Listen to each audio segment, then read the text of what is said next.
Hello and welcome. My name is Alice, and I'll be in the background answering any Zoom technical questions. If you experience difficulties during this session, please type your question into the Q&A field, which is located on the Zoom panel at the bottom of your screen. We encourage you to submit written questions at any time using the Q&A. The chat panel will also be available for comments and feedback. Finally, during today's event, live closed captioning will be available in English and Spanish. You can find the link in the chat field. With that, I'd like to introduce Paula Fabaria, Deputy Director and Chief Quality and Medical Officer with the Quality and Population Health Management Division. Thank you so much. Thank you all for joining us on this lovely Monday morning to hear about the revised Transitional Care Services Policy that went live on January 1st, 2024 as a part of our Population Health Management Program.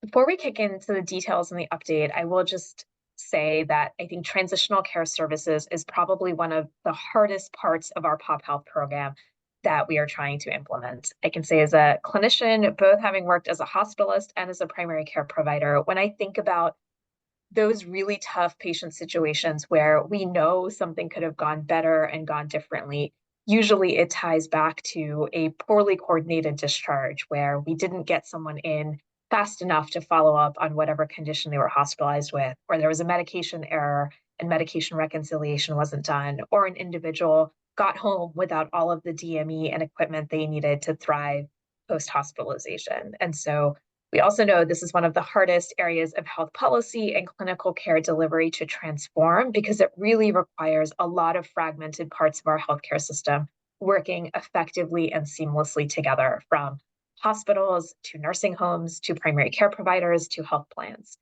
I'm really proud today about the revised policy we will be showing you because it really reflects the culmination of a year of really robust stakeholder efforts to bring all those parties together and figure out what is the best way we can do this to really improve the care and safety, most of all, that we provide to our members during these really high-risk periods of transition.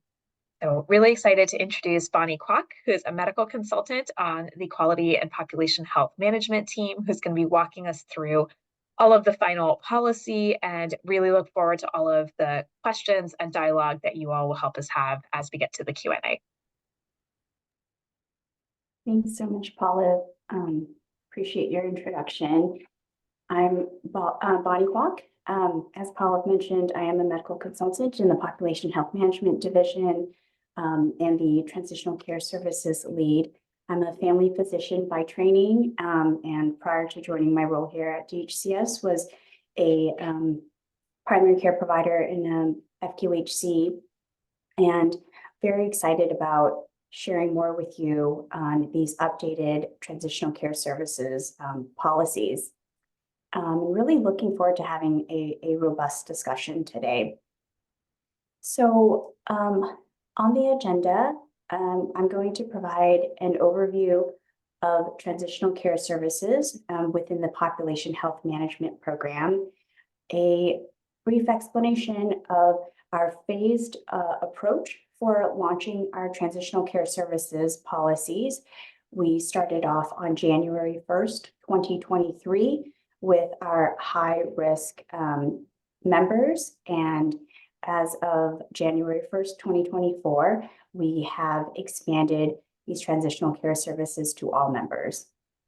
And lastly, we'll go over upcoming events and activities for transitional care services in the coming year. And we'll have questions and answers at the end. Next slide, please. So population health management, or PHM, within this framework, really our goal for transforming Medi-Cal is to provide a statewide approach that encompasses a comprehensive platform to ensure that all members have access to programs and services that lead to healthier, longer lives and improve quality outcomes, and also to reduce health inequities. Our goal with population health management incorporates an action plan that builds trust and put members at the center of our work, and gathers, shares, and assesses timely and accurate data that incorporates members' preferences and needs to identify services and benefits effectively. And also, we want to connect them to members to preventive care with basic population health management and provide transitional care services, which is the focus of today's webinar. And last but certainly not least, our goal is to reduce health disparities by connecting members through care coordination to public health and social services that address their health-related social needs. Next slide, please. You might have seen this before. This is our population health management program framework. And on the far left boxes, you'll see that under member information gathering, we start with screenings and reviewing data sources such as claims and encounters. In the middle of the slide, we conduct risk stratification, segmentation, and risk tiering, and provide an assessment for all members. After the assessment is completed, we provide a treatment with services and supports to a program that's tailored for them, and that's whether that's basic population health management or complex care management under that care management bucket, or enhanced care management or transitional care services. This is available to the full spectrum of needs our members have. And the focus of today is encompassed in that yellow box for transitional care services. Next slide, please. The definition of transitional care services is when a member transfers from one setting or level of care to another, and that includes, but it's not limited to, discharges from hospitals or other acute care facilities and skilled nursing facilities to home or community-based settings, incorporating services such as community supports services, like their housing transition services or other post-acute care facilities. Next slide, please.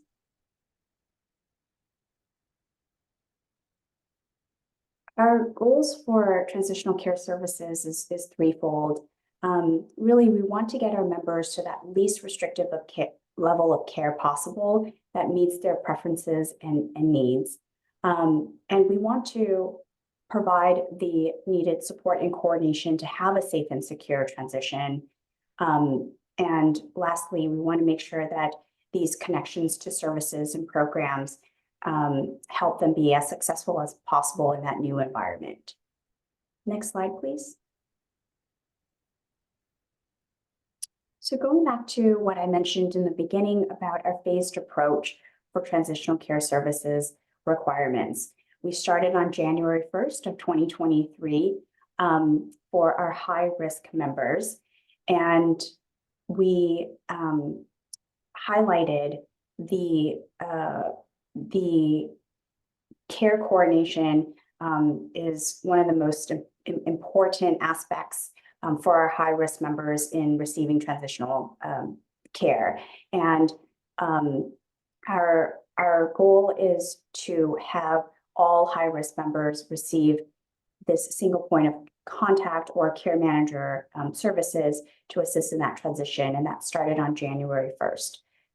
Our second phase, which began just 22 days ago, we've brought in these TCS requirements for all members, and there are different levels of requirements for our high risk versus our lower risk members, which I'll outline in the next couple of slides. Next slide, please.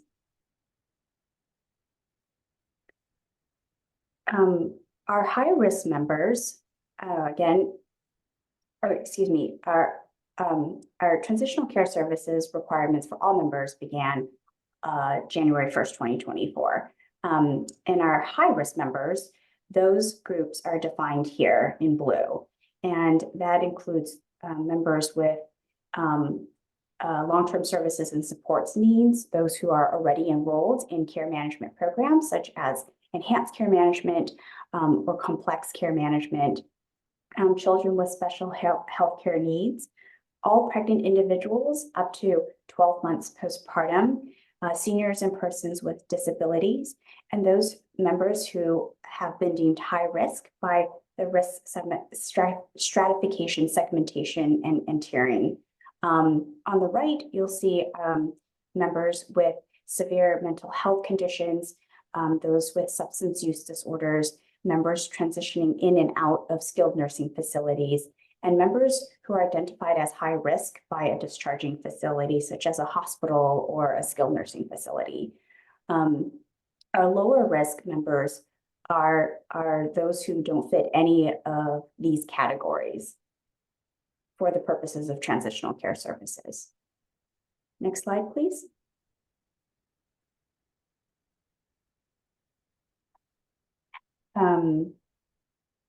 I think there's one more slide. Yes, thank you.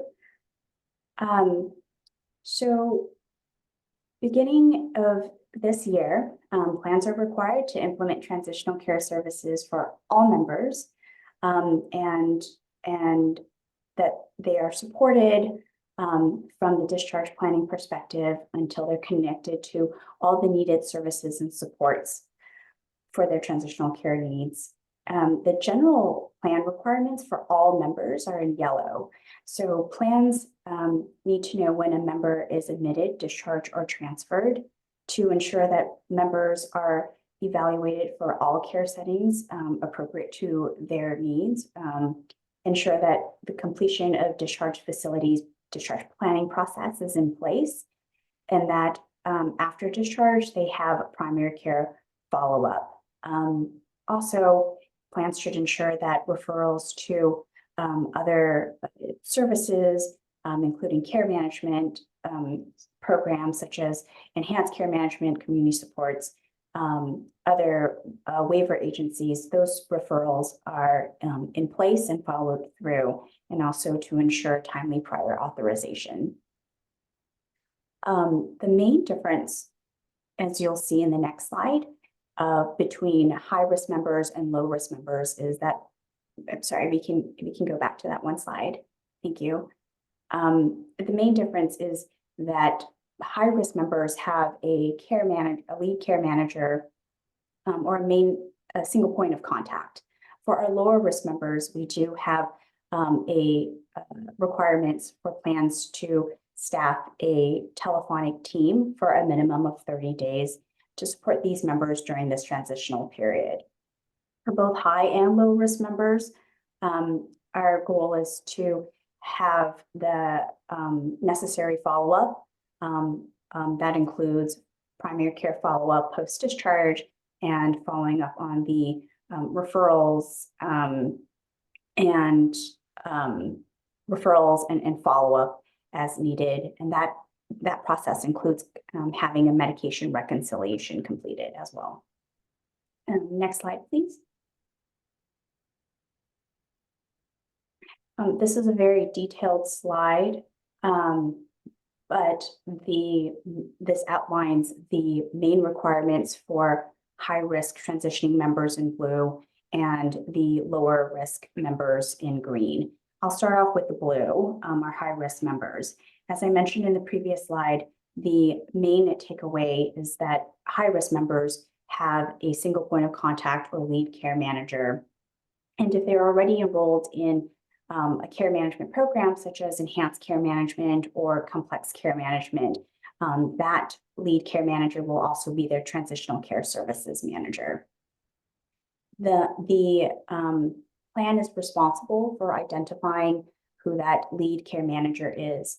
And that care manager's responsibilities are listed in the 4 buckets below. And that's the overseeing that discharge planning process, reviewing the information provided by the discharge facility, and ensuring that that data or information is shared with the appropriate parties, such as the member themselves, and also the post-discharge providers in the ambulatory setting. Also completing all follow-ups as outlined in the discharge plan, including completion of a medication reconciliation, follow-up with appointments and referrals, and also to refer members to care management programs such as ECM, CCM, or other services such as community supports, and determine eligibility and also make referrals as needed. Moving to the right in green, requirements for lower risk members, the most salient point is that the plans are required to have this 30-day telephonic team so that members can call and be connected to a staff member to address their transitional care needs during this minimum of 30-day minimum requirement, or 30-day minimum period. And the discharge planning process, completion of a ambulatory follow-up visit is also in place for our lower risk members, and evaluation of continuing supports and services as needed is similar to those for members who are high risk. Next slide, please.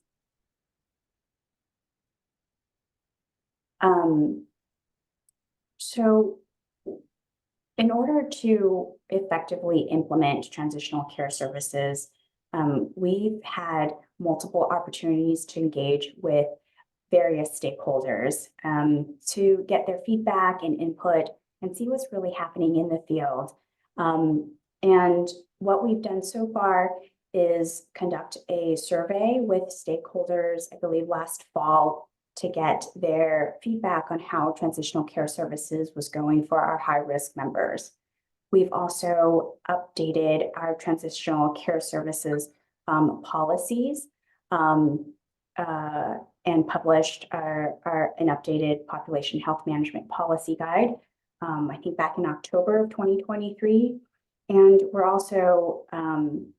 we've also been engaging through direct calls with associations who represent a variety of stakeholders, including hospitals, skilled nursing facilities, and primary care providers.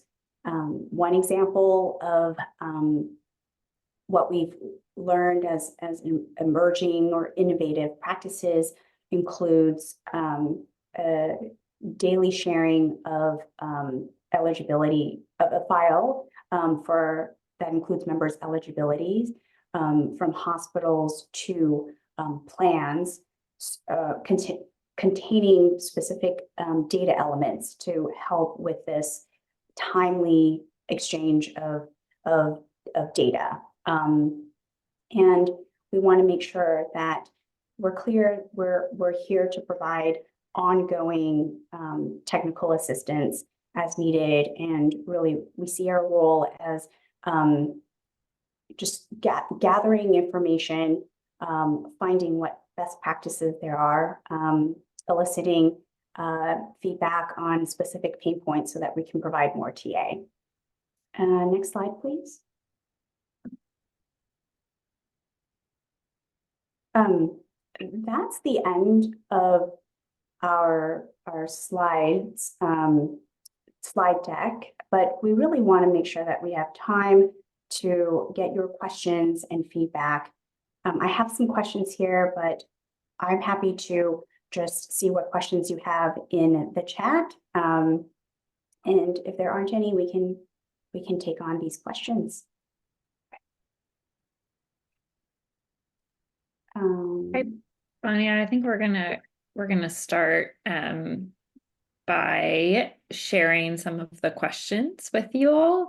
I think the first question is, if a member is not in ECM or CCM and is also identified as high risk, who is the care manager? If a member is not in ECM or CCM but they are identified as high risk, who would be the lead care manager for transitional care services. The TCS lead care manager can be staffed by the plan, or the plan can delegate this role out. So that could be with the hospital or through their primary care providers team. So that role can be part of the plan, or that role can be delegated out. Ideally, the TCS lead care manager can, if we already know that a member is high risk, they can refer to ECM, CCM, and community supports to check for eligibility, and the member can, during that transitional period, can be enrolled in one of those programs.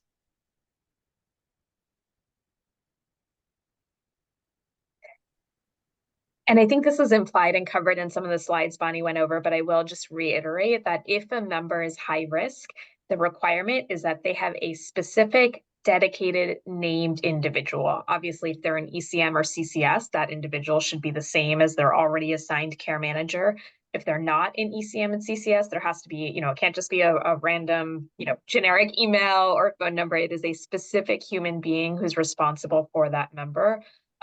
Most of the time, this will be at the plan level, but plans can delegate that function to other contracted entities. But it is the plan's responsibility to make sure that that member is assigned to a specific individual, and that the name and contact information of that individual is shared with others who need to coordinate care.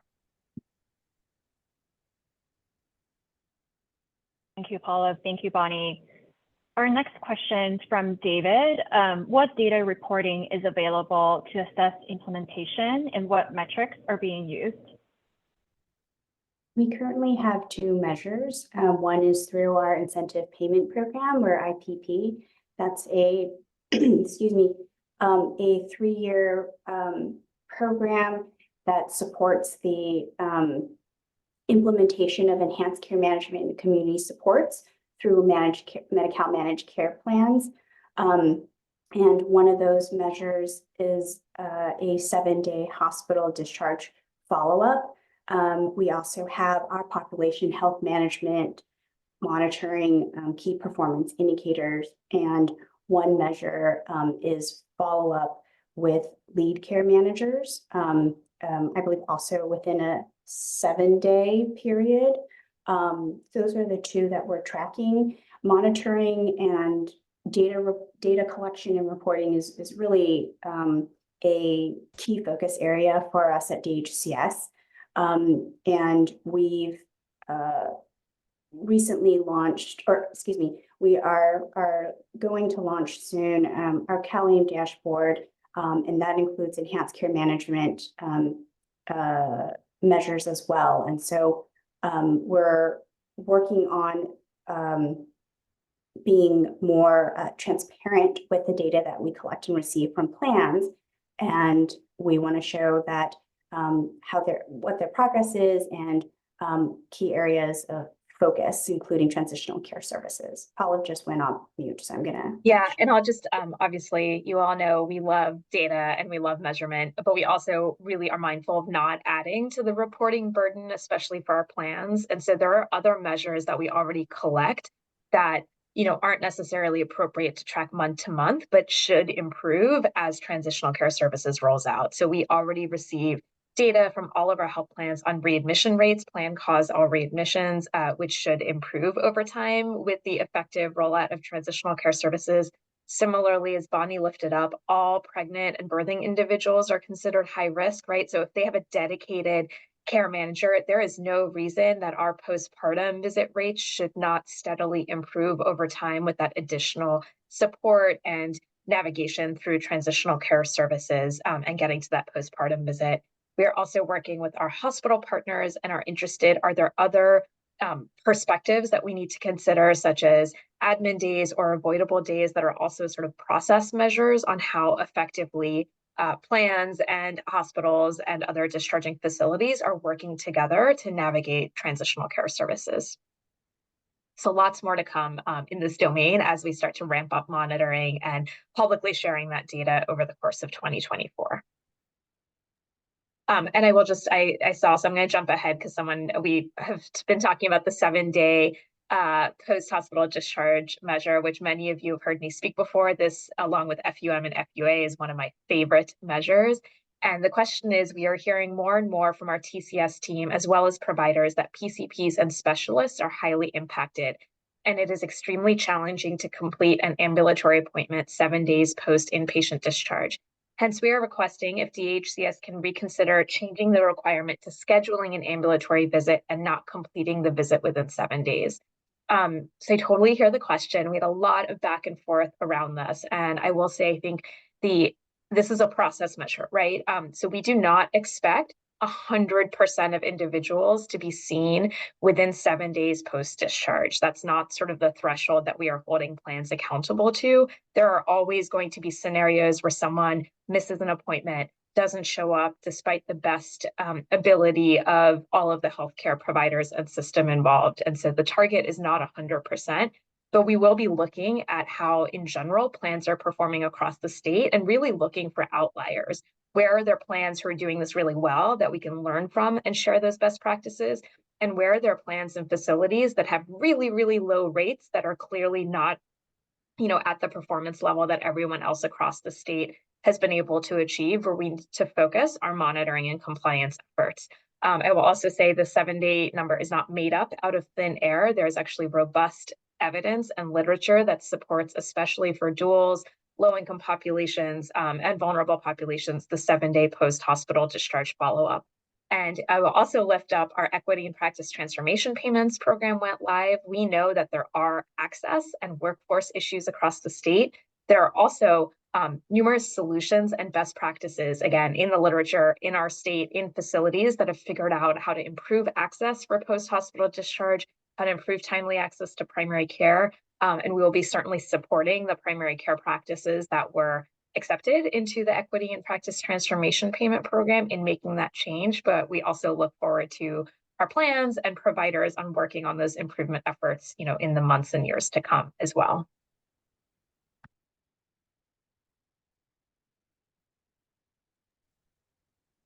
Thank you, Paula. That is super helpful. I think related to that question, there's also a comment about for the 7-day requirement for follow-up with a network adequacy issue, do telehealth appointments with vendors fill this need? Could you quickly touch on that? I will take that back to just make sure that our key performance indicators, how they're constructed, but in current state, telehealth and in-person visits, for the most part, as long as they're coded properly, do meet the requirements for, a post-hospital discharge or outpatient visit. But we will take that back and confirm and can clarify in forthcoming FAQs. Great. Oh.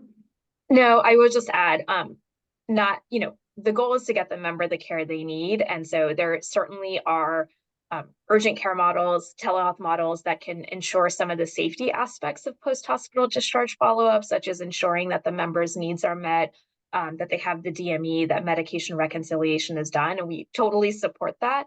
I will explicitly say the other huge part of this is really strengthening primary care engagement across our state. We know that there are significant disparities in primary care engagement between Medi-Cal populations in our state and other lines of business, as well as significant racial and ethnic disparities. And so I do think centralized models that leverage urgent care, hospital-based discharge clinics, and telehealth vendors can certainly solve part of the problem, but it will likely not solve the primary care engagement and continuity problem, which we are also very closely looking at both in transitional care services and population health management.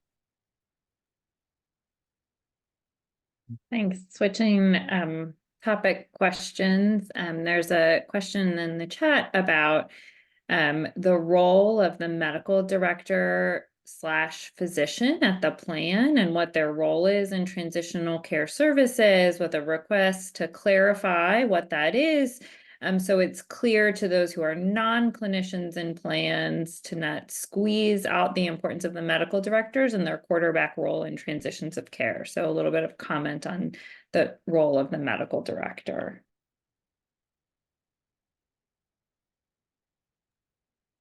I can start and then feel free to layer on, Bonnie. So, by definition, individuals who have been hospitalized or being discharged from a skilled nursing facility often have complex medical and behavioral health needs. And so while a lot of the efforts and requirements around transitional care services are around that care coordination and making sure their needs are met, this specific population and those that are classified as high risk often will have significant complex clinical needs. And so I would be surprised if any transitional care services program doesn't have frequent, complicated questions that need a medical director or other clinical personnel to weigh in and help problem solve. And so they should be the backbone pretty much of every single transitional care services team and working with whoever the lead care manager is. But Bonnie, feel free to layer on. I agree, Paula. I don't have anything further to add to that.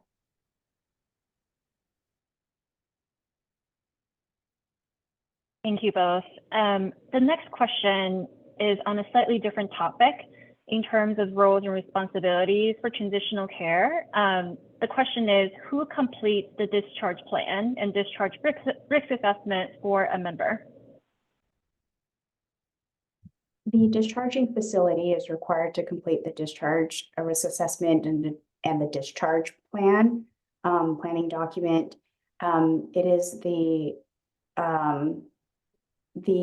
plans are accountable to ensuring that those requirements are met, and those requirements are both, excuse me, state and federal requirements.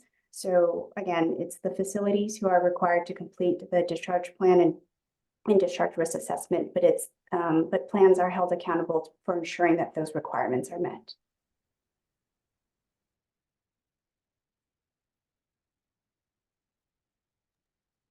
I also want to just say here that that particular question is a really good one. I want to lift that up because we have gotten that question fairly frequently in last year, and one of our main goals is to really minimize duplication of services. And so what we've done in our recent policy guide policy updates for transitional care services and the population health management policy guide is to really outline the responsible entity for which task that is needed to be completed in this transition process.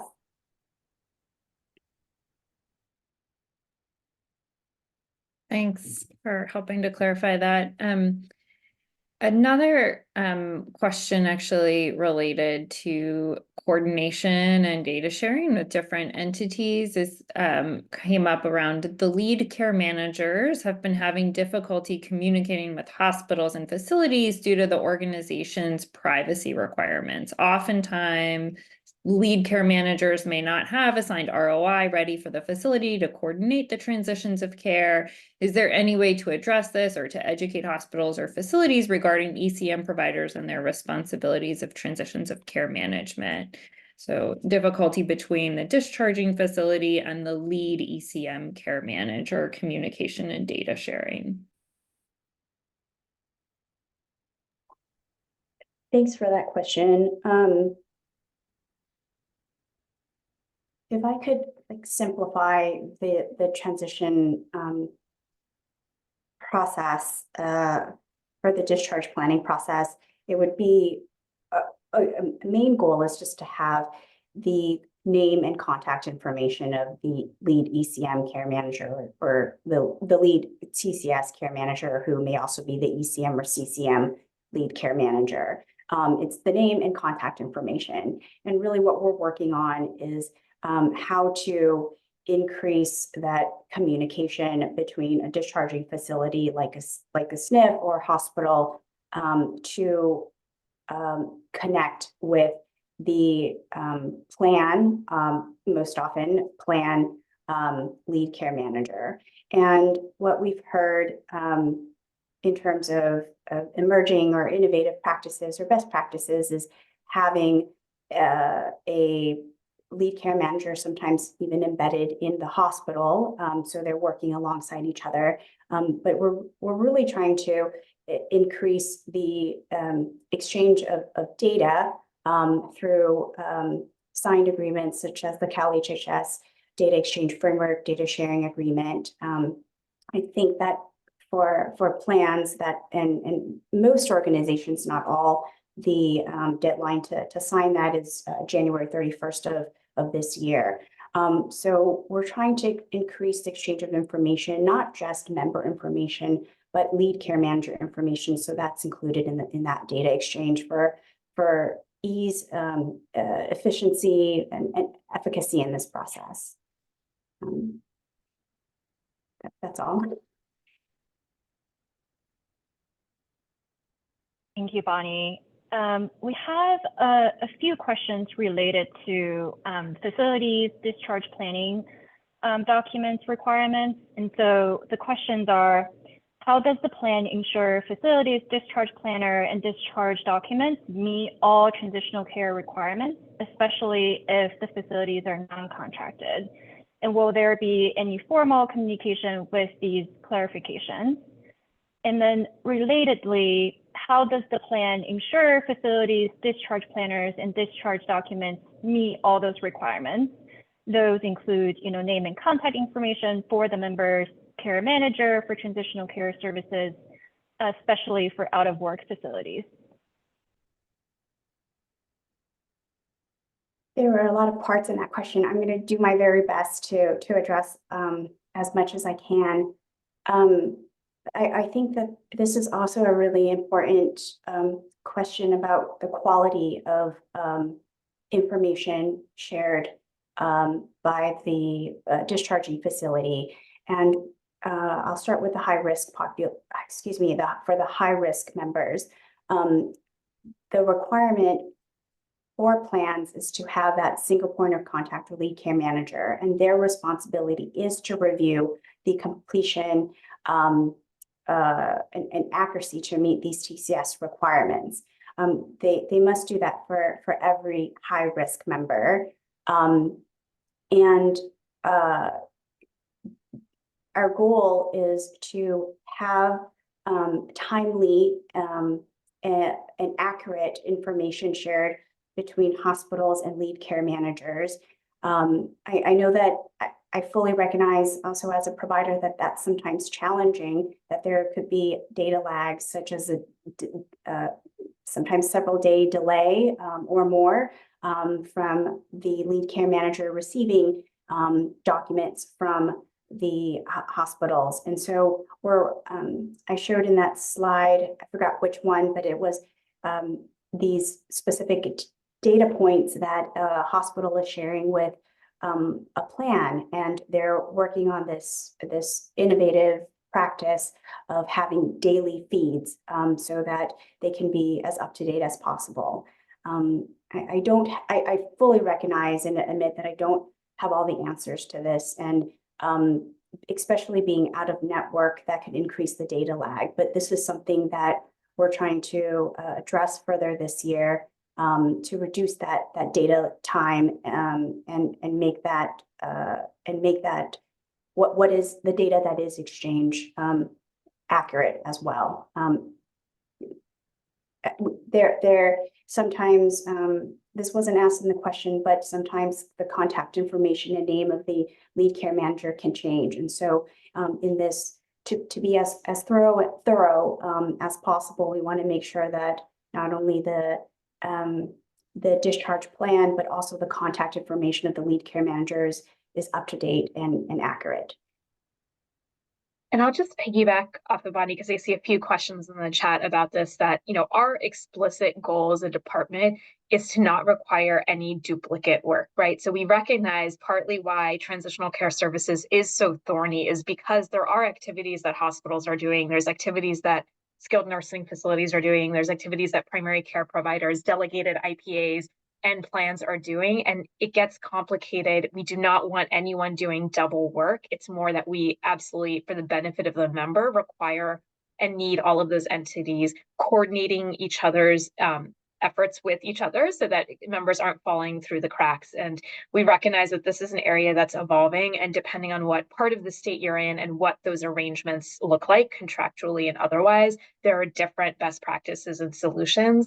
We will be, throughout the course of 2024, explicitly lifting up and sharing some of those best practices, both through the DHCS Transitional Care Services website and other avenues, so that folks who are struggling in this venue can learn from solutions that their peers have found. But just want to acknowledge and name that it is hard, and the solution that works in one part of the state is not necessarily going to transfer perfectly to other parts of the state with different models.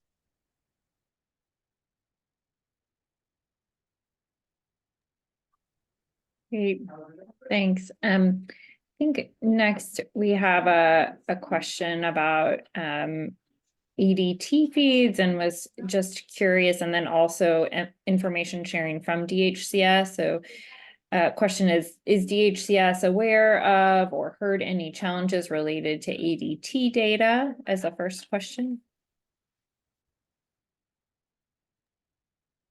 Yeah, go ahead, Paula. No, I mean, there are all sorts of challenges with ADT data. Let's not beat around the bush and try to sugarcoat that. The general sense is we have required all of our managed care plans to start leveraging ADT feeds since our population health management program went live in January of 2023. And we know from IPP data and other incentive programs that we have that plans have been making progress. Is it 100%? Is it perfect? No, but there has been steady progress to getting more ADT feeds on a regular basis and supporting that more real-time care coordination that is really needed for transitional care services.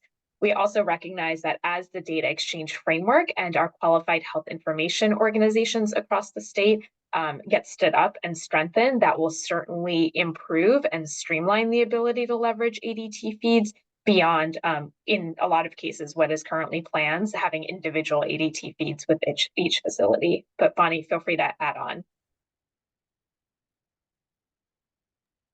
Sorry, I was finding my mute button, or unmute, or mute. It's the same button. Anyways, no, I don't have anything additional to add on.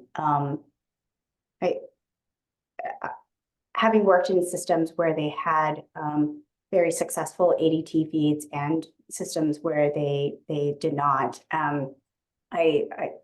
there is utmost utility in this area of data exchange. So this is something that we really are emphasizing or focusing on for this coming year.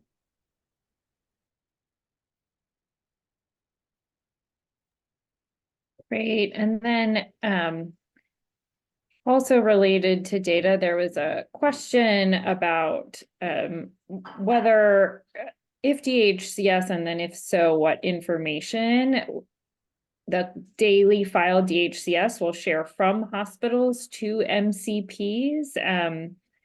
And so I guess a first question, like, is there a file, and if so, what does it contain? I think just right off the bat, there is no standard file that DHCS requires hospitals to share with plans.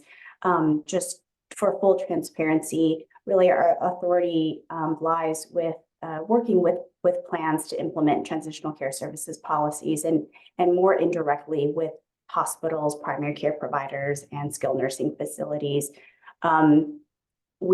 Right now, we are just exploring some of these best practices. What are the data elements? What is the frequency that would be best to have this exchange? And we're talking to hospital associations to get that feedback.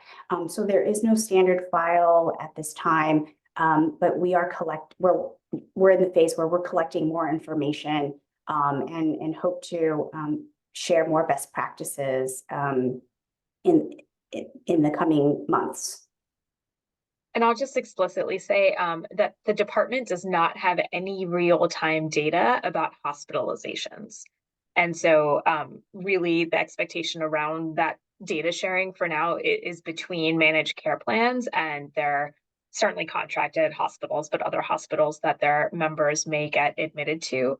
The data that we at DHCS have is, for the most part, affected by claims lag, which means that it takes us about 6 to 9 months, depending on delivery system, to have that accurate data, which we then share back to plans as a part of our plan data feed, but it is not useful for real-time care coordination.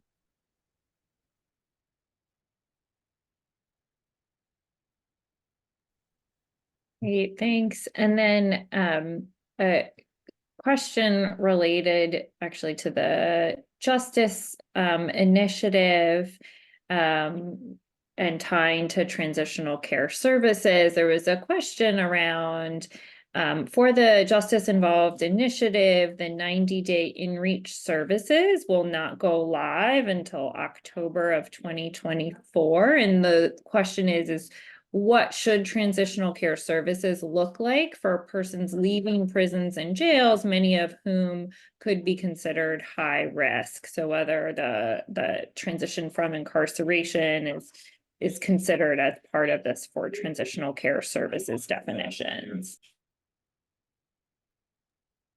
I think it's a great question and an example of sort of where, the phased rollout of CalAIM can be challenging. So for the most part, the transitional care services policy really applies to different levels of care. So acute care facilities, skilled nursing facilities is not contemplated to apply to just being in a correctional facility. Obviously, if you're in the hospital unit of a correctional facility, that would probably be in scope. That being said, we do recognize the vulnerability and high-risk nature of individuals who are being released from custody, which is exactly why they are all ECM eligible. And we are working separately through the Justice Initiative on making sure that our plans have the appropriate data sharing agreements and referral pathways in place from correctional facilities so that as individuals are leaving custody, even before pre-release services go live, that all of those individuals can be appropriately referred to and enrolled in enhanced care management, which would then, support them through that transition period.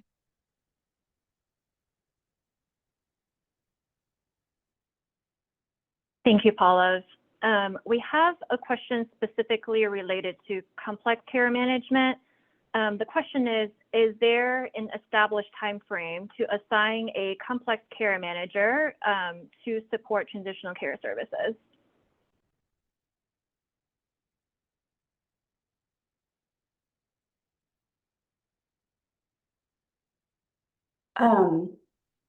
I don't remember off the top of my head, but I do think that we provided a timeline in our population health management policy guide for the assignment of transitional care services lead care manager.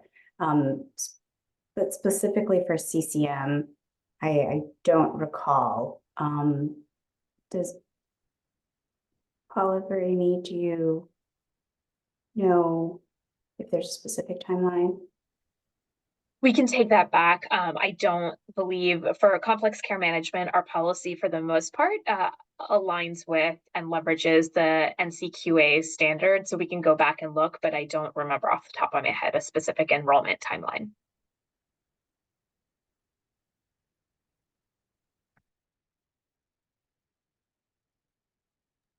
Great, thanks. And then a question around long-term care residents. So for members who are long-term care residents, for example, are receiving custodial care at a long-term care, so are like kind of more longer-term long-term care residents and experience a transition in care and then discharge back to their normal long-term care facility, is there still a requirement that a transitional care services care manager coordinate care? With a comment after this question that this could be duplicative as the long-term care staff is also providing care coordination and connecting members to needed services and supports identified in the discharge plan. So the short answer is yes, right? This individual falls into the high-risk category. So they need a dedicated specific care manager who's going to meet all of the requirements laid out in the TCS policy guide. That being said, plans can delegate. So I think this is a good example of if their plan is contracted with a long-term care facility, that has robust transitional care services and can perform some of those functions, the plan can absolutely delegate some elements of that to avoid duplication. If they don't delegate, the plan is also encouraged to play more of a oversight and making sure all the requirements are met role. So again, if the long-term care care manager or coordinator is doing some of the stuff, the plan's job is not to duplicate that stuff, but to just make sure that it's happening. And some areas where this becomes really germane is, even if that individual is a long-term resident of that facility, we do want everyone to be universally screened for community supports and ECM eligibility. And obviously, one of our explicit populations of focus for ECM is identifying those long-term care residents who maybe with additional community-based support and resources could transition out of long-term care. So I think those are the types of questions that we expect the lead care manager to be asking and screening for as a part of the transitional care services policy. Could absolutely be done by the long-term care staff as well, but that would really depend on the contractual agreements and arrangements between the plan and that facility.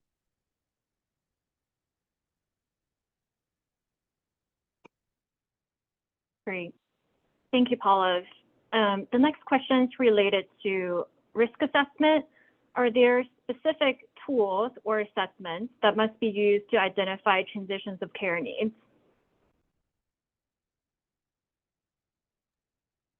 We did not outline specific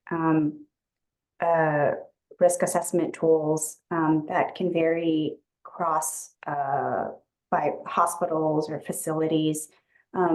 We are working on standardizing referrals to enhance care management and the authorization process, which I see those two tied closely in the assessment of a risk for rehospitalization or just discharge risk back into the community, and then also ensuring that there's a thorough review of eligibility criteria for enhanced care management, complex care management, and community supports or other waiver agencies to make sure that there's additional follow-up beyond this transitional period.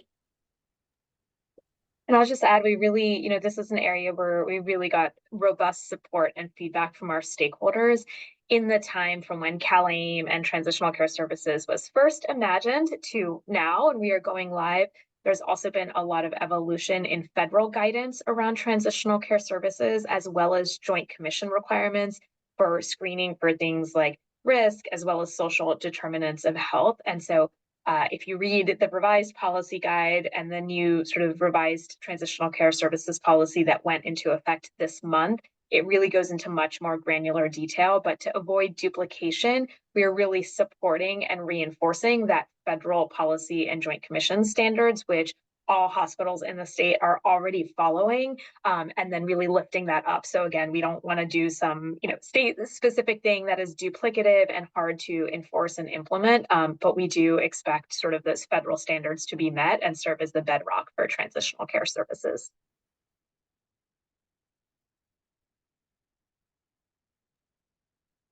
Great, thanks. And thanks for the additional clarification on the non-duplication of services, Paula. I think we, noting that we only have about 6 minutes left, we'll do 2 more quick questions. And then I know that you all wanted to highlight and request for some best practices. So we'll let you all do that as well.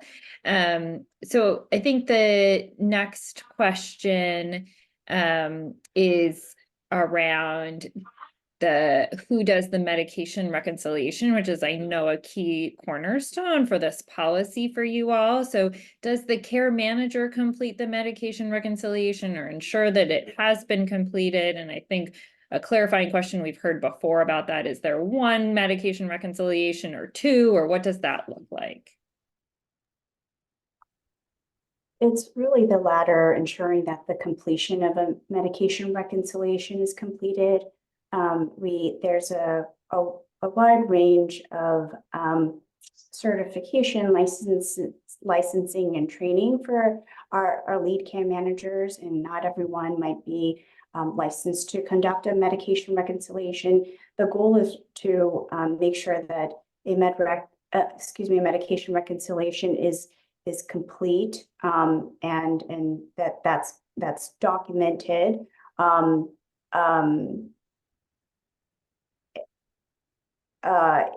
Both for the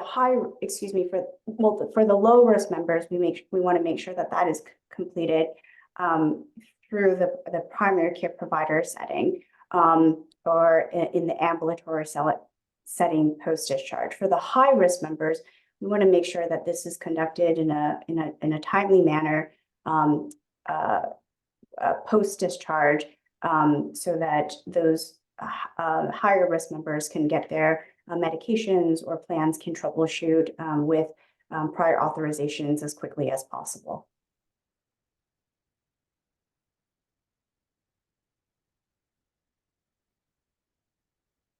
Okay. So we have one last question before I think we turn over to you, Bonnie and Paula, to ask about promising practices. I think this question is, what is DHCS position on DRG admissions in terms of reimbursement and plans responsibility in the event that the member was admitted prior to January 1st, 2024? We can take that back for our finance team, but I will lift up that this policy is really around care management and care coordination around time of discharge, and does not change or affect DHCS hospital payment policy. But we can also pass that specific question on to our healthcare financing team.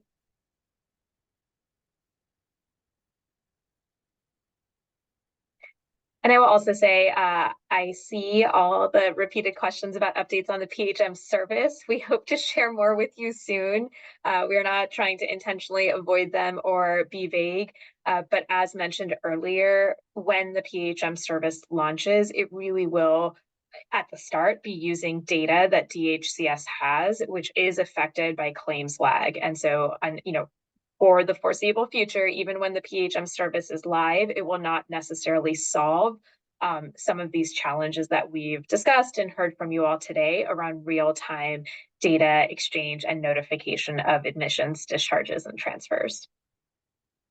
Great. And I think there's actually a question here that relates really closely to what your question is going to be about for best practices. So the last question is related to releasing postpartum members being high risk, a question about what's the estimate of that number, but also just more guidance is needed to see how implementation can come to play, with just a lot of questions around that. And I think there have been other questions in the chat around doing this work for the birthing population.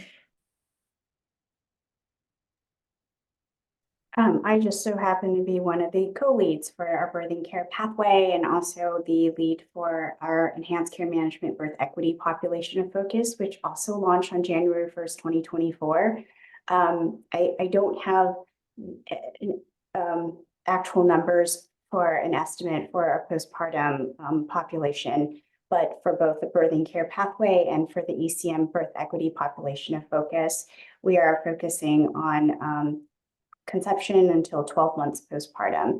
And also in relation to transitional care services, this is one of the 3 areas of focus for 2024. Our birthing population are the members who are transitioning in and out of skilled nursing facilities, and also primary care follow-up and engagement. So we fully recognize that the birthing population has a unique set of challenges during this transitional care period, and it's quite a vulnerable period. There are overlaps. There's intersectionality with the other populations of focus, such as birthing members who also have substance use disorder or severe mental health conditions, and we're working with ECM providers, hospitals, and other community-based organizations to really rally around this group and see how we can provide comprehensive care coordination not just for this transitional period, but also throughout this period of conception until 12 months postpartum. So Paula, do you have anything else to add for that particular part about birthing?